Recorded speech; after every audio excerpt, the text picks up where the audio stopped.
All right, guys, let's go ahead and go over the warm-ups so we can get through the notes and have more time for you to work on this assignment or to ask questions. So again, if you'll listen up, if you haven't already answered this in My Open Math, then please make your way there so that you can answer it after we talk about it. But the question says, Mario is driving 32 meters per second on the Rainbow Road when he reaches out the side of his cart and drops a banana peel. If he drops it from a height of 1.2 meters and continues driving, where will the cart be when it lands? And we're just asking, will the cart be beside the banana peel, in front of it, or behind it when it lands? And I think yours even specifies that the cart continues moving and that there's no air resistance and it's a similar gravitational field to Earth. Okay, and so you've got only multiple choice question here, but where will it land? Hopefully you've figured this out by now, but by answering it or otherwise, but it will land beside the cart. If there's no air resistance, it will land beside the cart. And that's because if he's holding the banana peel, then he and the banana peel are both moving 32 meters per second. When he releases the banana peel, if there is no air resistance, then there's no force acting on the banana peel other than gravity, which is in the vertical direction. There's no horizontal force acting on it at all. So there's nothing that would cause the banana peel to speed up or to slow down in the horizontal direction, meaning it continues moving 32 meters per second each second. It falls, so its vertical velocity changes, but its horizontal velocity is 32 meters per second, 32 meters each second. Okay, and so it should be right beside the cart when it lands, if the cart continues moving as well. And again, I think I typed those details into your question. But they should both be moving the same speed forward. Now, of course, if the cart didn't stop, it would continue on past it, and if it kept driving. But at the moment it lands, they should be right beside each other. Okay, are there any questions about the warm-up?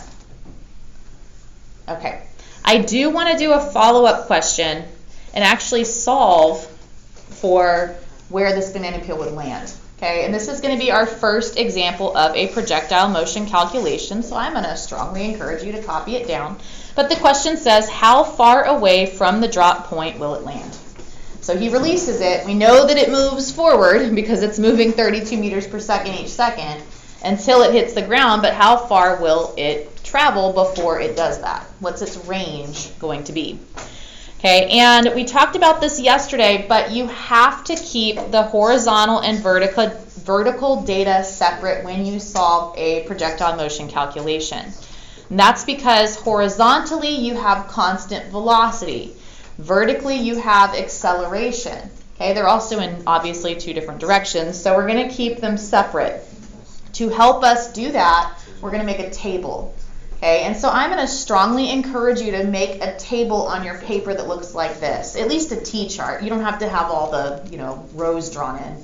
But at least make a T-chart, vertical, horizontal. That way you can label the information and you can keep it separate.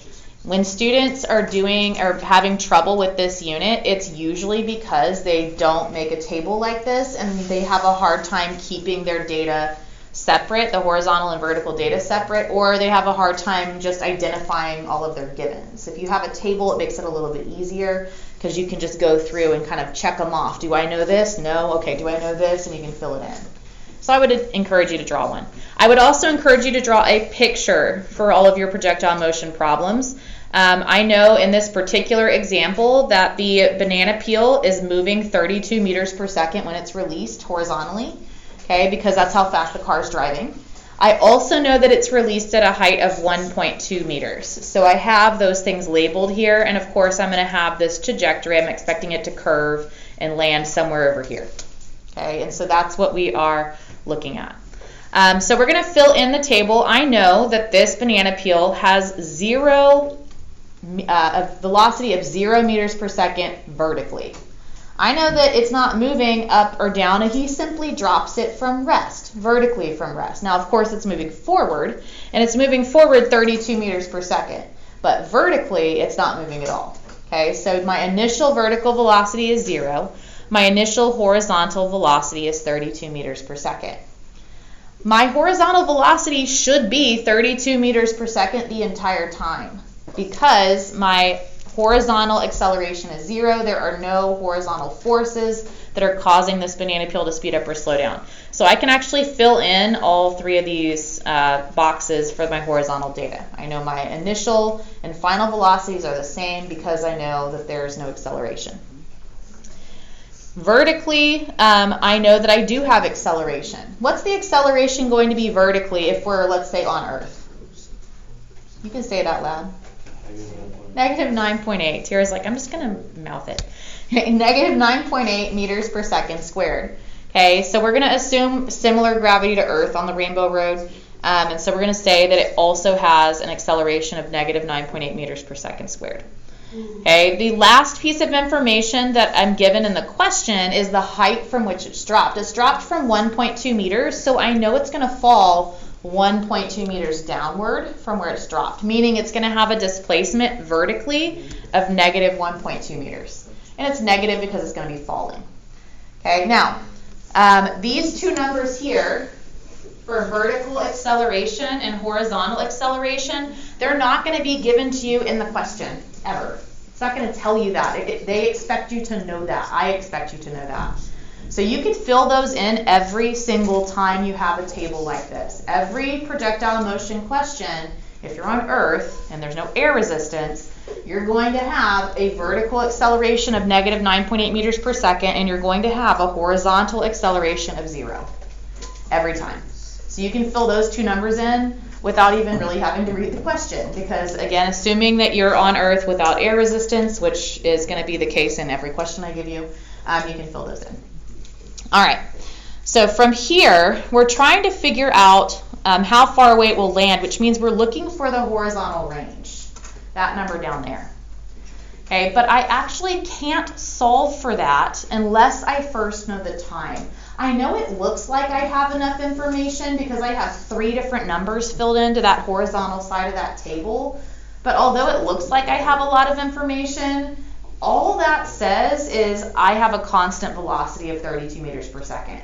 That's all that says, 32, 32, 0. It means I'm not changing, it's 32 the whole time. That's not enough information to solve anything. Because this is a constant velocity situation horizontally, I need to know either velocity and time to find displacement, or I need velocity and displacement to find time, or I need time and displacement to find velocity, but I need 2 of those 3 things, okay, because my velocities are the same, so it's really just one variable up there.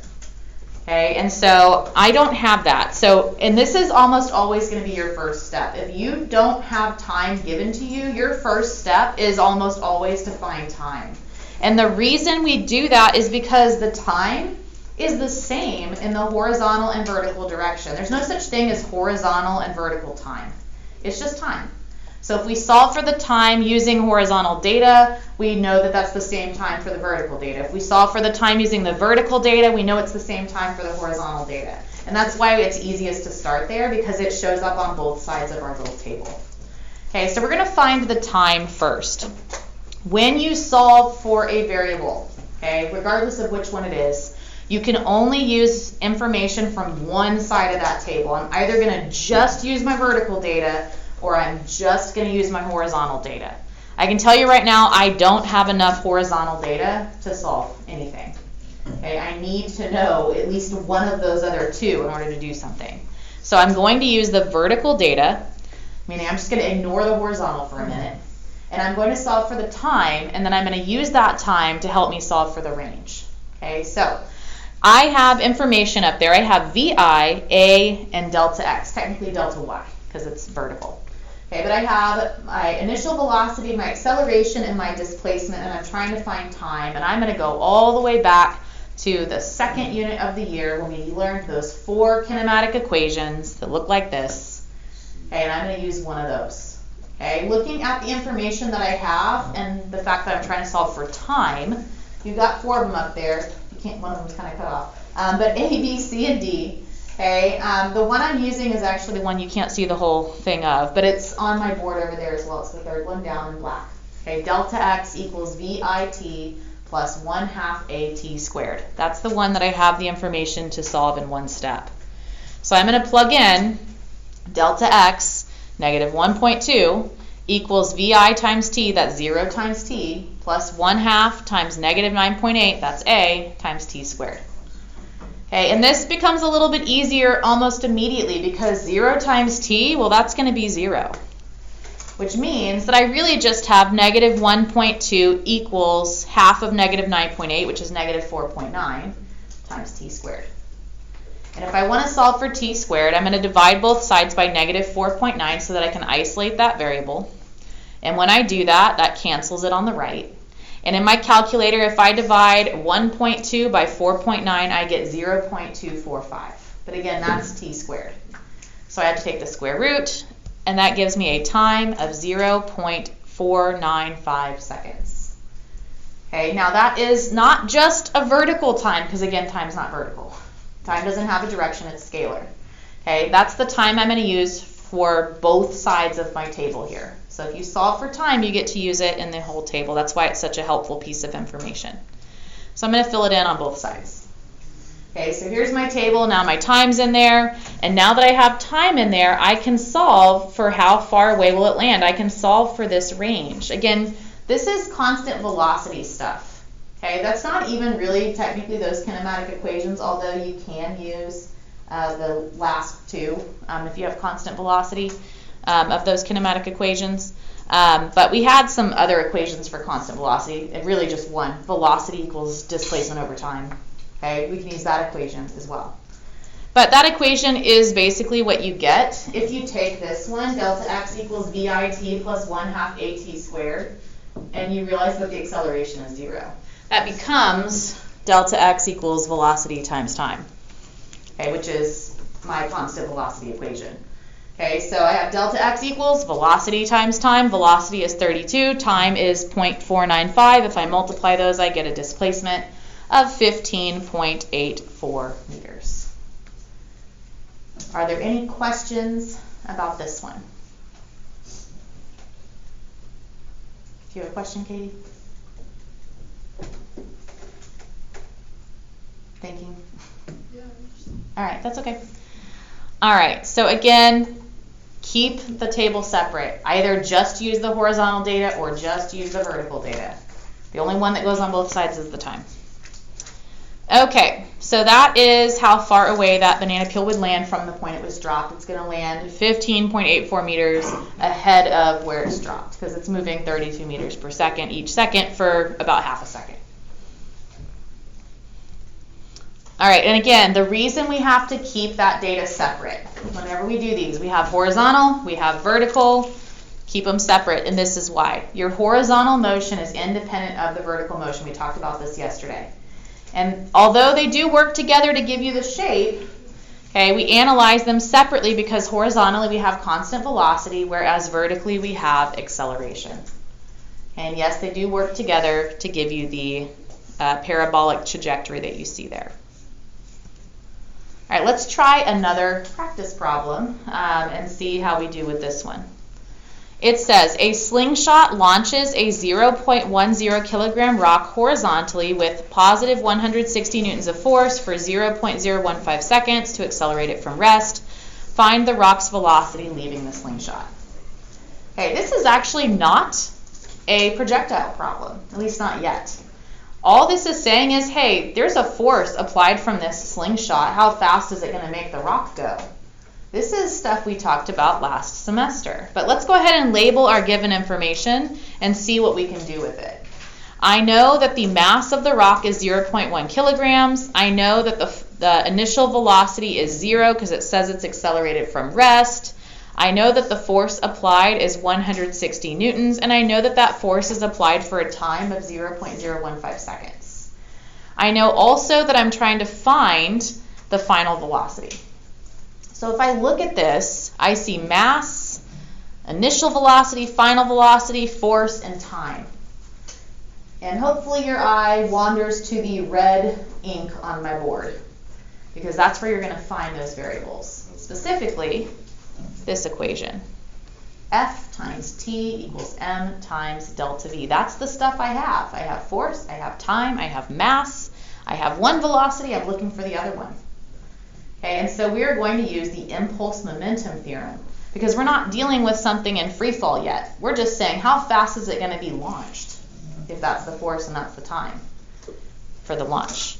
Okay, so let's go ahead and substitute into that equation. And again, remember, we're not actually trying to find delta V, we're trying to find VF. So keep in mind also that delta V is VF minus VI. Okay, so when we solve for delta V, we can then find our final velocity. Okay, but if we substitute in, we get this. Force times time, 160 times 0.015 equals mass, 0.1, times delta V. Okay, if we multiply 160 times 0.015, we get 2.4, and then we're going to divide both sides by 0.1. 2.4 divided by 0.1 gives me a change in velocity of 24. Okay, but again, I want the final velocity, so I know that change in velocity is final minus initial, but because my initial velocity was 0, well, that in this case, my final velocity is also 24 meters per second. Okay, so I have my final velocity. So I know if I pull that back with that much force and it takes that much time to launch, that it will be moving 24 meters per second at launch. And now it's a projectile. Once it's been launched and it's no longer touching the slingshot, now we can analyze it as a projectile. But we need some more information. Okay, so let's solve the second part of this problem. Before I do that, though, does anybody have a question about this one? This part? No? So we need some more information. Okay, so if it's launched from a 490 meter cliff, what is its total time in the air, or what is its hang time? Okay, and so I drew a picture. Here is my initial velocity, that 24 meters per second that we just found in part A, because I know that's how fast it's going once it leaves the slingshot. I know that it's 490 meters above the ground, and I know it's a projectile. Okay, it's going to hit the ground below. We just want to know how long it's going to take. So again, let's go ahead and fill in our table. This rock is launched horizontally, which means vertically it has 0 initial velocity because it's not launched vertically. It's launched straight ahead. And it says it in the question right here, horizontally. Okay, so my initial vertical velocity is 0, but my initial horizontal velocity is 24 meters per second. That's what we found in part A. Okay, somebody last period asked me why my initial velocity wouldn't be 0 since it was accelerated from rest, and the reason we don't put a 0 in here is it's not a projectile until it leaves the slingshot. So we have to look at it the moment that it leaves the slingshot. When it's no longer touching it, it's moving that fast. Okay, it's not moving 0 when it leaves, it's moving 24. Okay, so make sure that you don't mix that up. All right, so we have that. I know about horizontally, I know I have 0 acceleration, so if it starts out at 24 meters per second horizontally, it's going to end at 24 meters per second horizontally because my acceleration is 0. So every single point in time that it's in the air, or rather lack of air, because we're doing no air resistance, it's going to have the exact same speed horizontally, 24 meters per second. Vertically, I know that I have acceleration due to gravity, so my vertical acceleration is negative 9.8 meters per second squared. Again, I can fill in these two numbers every time I answer a question. I'm going to fill these in. I don't have to think about it. They're not going to be in the question. I'm just going to fill them in. Okay, the only other piece of information I know is the height from which this is launched. So I know the vertical displacement. I know it's going to fall 490 meters. That makes its vertical displacement negative 490 meters. I have now filled in as much as I can, and this looks just like it did in the last question, in the warm-up, because I happen to have given you the same pieces of information. Got different numbers, but now the process is going to look just like it did for the follow-up to the warm-up question. We're going to start by solving for time, because that's what it says. If it's launched from a 490 meter cliff, what is its total time in the air? So we're going to find time. And to find time, I have to use the vertical data. Again, I can't use the horizontal. I know it looks like I can. I know that I have VI and VF and A. If you try to plug in, though, to VF equals VI plus A times T, you're going to have 24 equals 24 plus 0 times T, which is going to become 0 equals 0. Okay, so you can't do anything with it.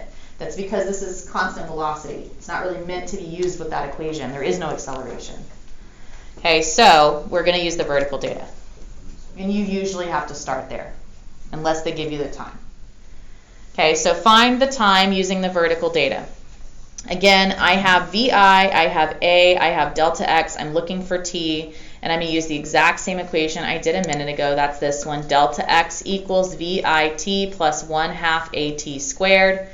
That looks like this when I substitute in. Negative 490 equals 0 times T plus 1/2 times negative 9.8 times T squared. Of course, 0 times T, I get to immediately cross that off, and now I have this.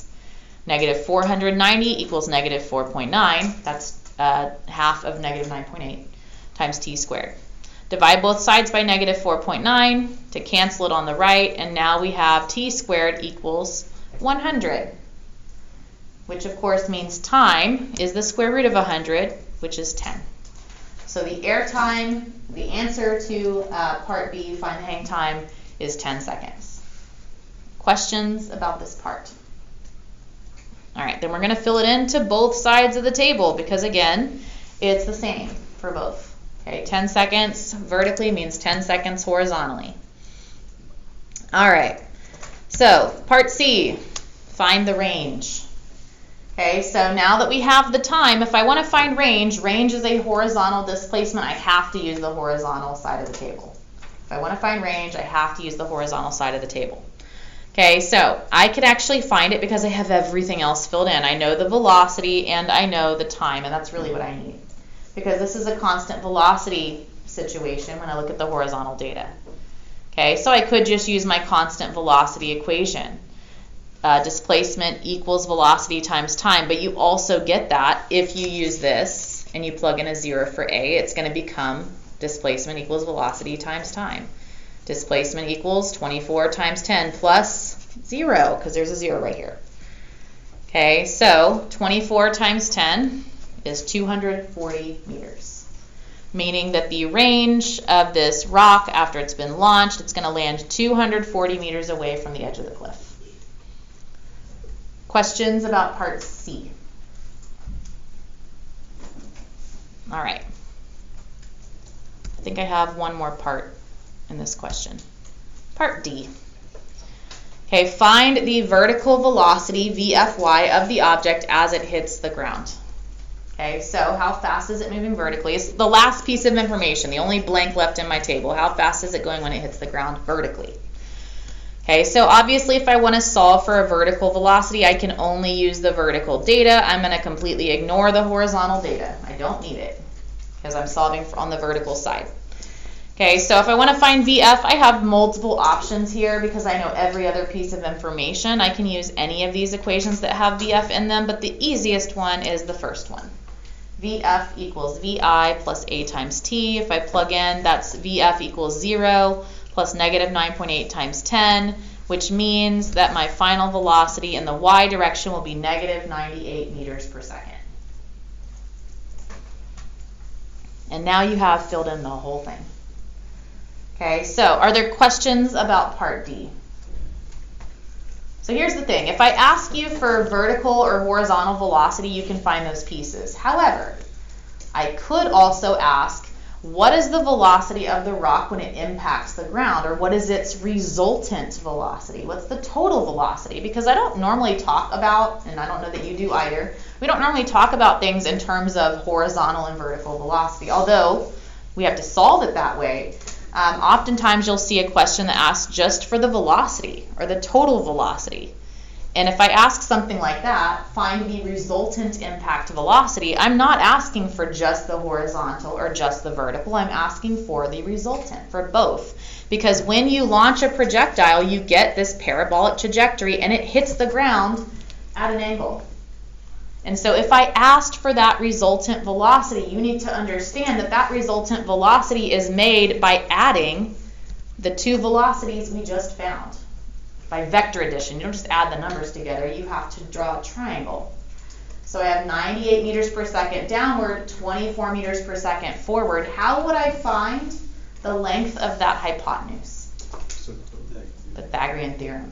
A squared plus B squared equals C squared, and that would give me my resultant. I'm not going to do it right here, you could if you want, but that would give me my resultant, at least the magnitude. You could also solve for the angle using some trig, which we're going to do later on, so I'm not going to do it yet, but that's where we're going to go with this next. Okay, questions about that? Okay, when I say next, I mean tomorrow. Okay, so for the rest of the class period today, you have an assignment 703, Tranquilize the Monkey simulation. This is not part of the problem set. It's a simulation where you get to shoot a tranquilizer dart at a monkey as he falls from a tree. So it's kind of fun to play with. You just see how to change the different variables and see if you can figure out how to hit him. And it's going to ask you for the conditions that you used to do that. So it is in My Open Math, but it's not in the problem set folder. So just go to My Open Math and find the assignment 703, Tranquilize the Monkey Sim. That's your assignment for the rest of the period. If you have questions, you can let me know, or you're welcome to work together. But I think it's kind of fun to do. So hopefully you agree. But again, let me know if you guys have any questions.